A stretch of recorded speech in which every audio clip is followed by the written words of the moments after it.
It's a cold and rainy day. Let's make some chicken bone broth in the crock pot. Step one is roasting the chicken.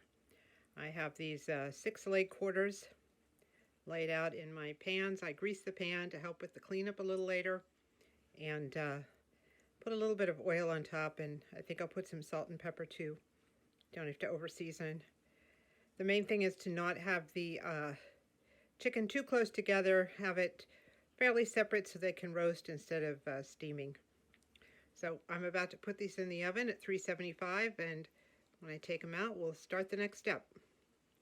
Now you're going to want to start shredding your chicken. I have 3 piles here. I have the stuff I put into the crock pot, which is the skin and the bones. And I have another pile for the meat that I'm shredding off, and then I have a 3rd pile for stuff that just goes in the garbage. Gristle and this, that, and the other. Here's the meat I took off of those 6 leg quarters.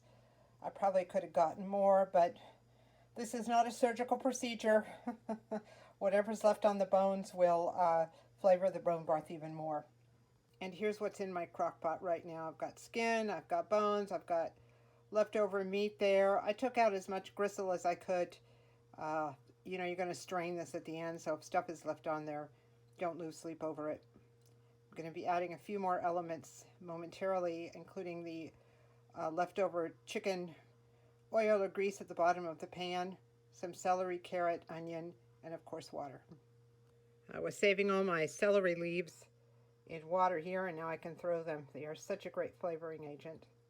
I peeled 2 carrots and cut them up into some chunks. They were medium to large, I would say. 1 onion peeled and cut into quarters. Filled it up with water. By the time I've stirred everything up, it will probably just barely cover the ingredients there. I'm going to put in a tablespoon of apple cider vinegar too, because that helps draw out the bone marrow and all the good stuff. Right now I'm not adding any seasoning to this. I'm going to go 2 rounds with these bones. This is round 1, and I'm going to save the broth and do round 2. You can do up to, I think, 3 or more rounds with it. At that point, I mix all the rounds up together, and then if I need to add some seasoning, I'll add some bouillon. So I'm going to put the setting here onto high, and then when it boils, I'm going to lower the setting to medium. This round will probably go around 14 hours. I turned this off about an hour ago after about 14 hours. Right now I'm just waiting for it to cool down so I can start round 2. Well, this has cooled down enough that I can pull out all of the cooked carrots and celery and onions and stuff like that. There's no point in keeping that around anymore. It's totally tapped out. However, I'm not going to toss it. What I'm going to do is put it into a colander in a pan, because these are still full of chicken stock liquid, and I don't want to lose any of it. When the vegetables have drained, I then take the chicken pieces out, put them into the same colander, and let them drain too. You can see we got about a 1/4 to a 1/2 cup in there. You're going to want to save every bit of this after all the time and work you put in. You don't want any of this going down the drain. Don't worry about getting out every single little piece. We're going to be straining this anyway, as long as you get out the major pieces. With this set aside, and yes, we're going to reuse this, I'm going to go ahead and pour the rest of the broth into the colander. There we are. Doesn't this look beautiful? It smells good too.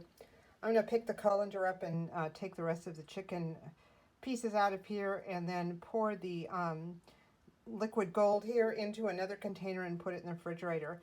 When I'm done with my 2 cycles with the bone broth, I mix them all together. So in the meanwhile, we'll store this until the 2nd cycle's done. This first round made about 8 cups. Here we are. I'm going to cover this with water and start the whole process over again. Also a tablespoon or so of vinegar. I just covered it with water. I'm going to put it on high and wait till it boils and put it down to a medium. Round 2 took about 10 hours, and I'm going to do the same thing I did the first time around. I'll take those chicken bones and pieces out of the broth and let them strain in a colander to get the broth out of them. And then when that's done, I'm going to remove them and strain the broth through the same colander. At this point, the chicken is pretty depleted. I'm just going to let it drain out and then pull it out. I might save some chicken pieces for my friend's dogs, just the meat. And then I'm going to pour the broth in. I probably have about 4 cups of broth in here at this point. I'm going to take the broth I made earlier and that's in the fridge and mix it all together and do a seasoning. So here it is all together, probably about 12 cups. I'm going to be putting in a couple of cubes of chicken bouillon seasoning. I know this has a lot of flavor, but sometimes it needs a little bit of a kick up. And then I'm going to put some of it in the refrigerator and some in the freezer. So here's what I've netted. About 12 cups of bone broth and several cups here of chicken. I don't use the chicken that I have that's gone through twice. As I said, I put that aside for my friend's dogs, and actually I gave some to my feral cats tonight, and they loved it. But I just tossed that. It's been depleted. I added some seasoning to it, and I think it's going to be good. The chicken I keep separate. I'll put it like in some little sandwich bags or something in the freezer, so if somebody wants some soup, I can just mix it up together.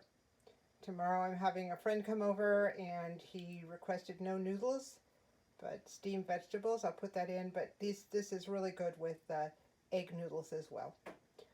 So there you go. Hope you're all doing well. Thank you so much for watching.